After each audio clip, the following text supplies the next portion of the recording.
The key target, grand final day at the MCG. Thousands to be killed, blown up. And now we find out that the homegrown terrorist who plotted it all was on welfare payments for 19 years. He never worked a day and has cost us millions. Claire Brady looks at the jihad cell that was funded by you and me.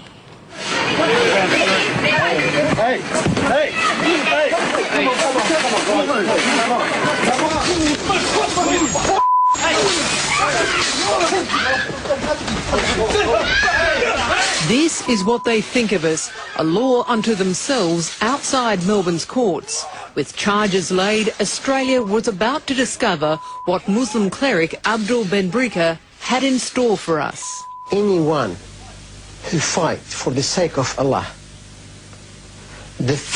when he dies, the first drop of blood that comes from him out, all his sin will be forgiven. Benbrika and 6 of his followers had planned deadly blasts and bloodshed. Found guilty of plotting to wage a violent jihad on Australian soil. There are 2 laws. There is an Australian law, there is an Islamic law.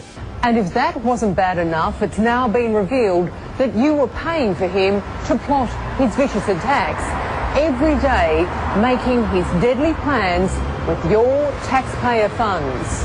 He hadn't worked in 19 years. That's around 7,000 days.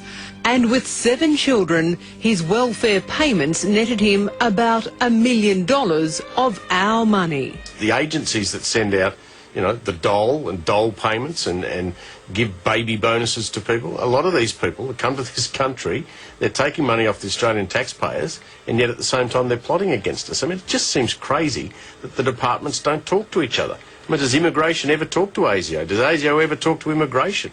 Is there not a list of these people and that overstay their visas? Radio broadcaster Steve Price let fly. I think the Australian government needs to get more serious about terrorism. They end up living off the Australian taxpayers because that's what a lot of these people do. Not only were we paying him and his family, but he shouldn't have been on our shores.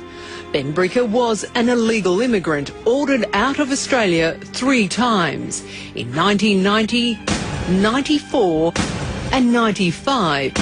He was told to get out, go home to Algeria. But instead he fell off the immigration radar, married a Muslim Australian and won an appeal to call Australia home, and kept on plotting to destroy our way of life, comforted in the fact we were funding it all.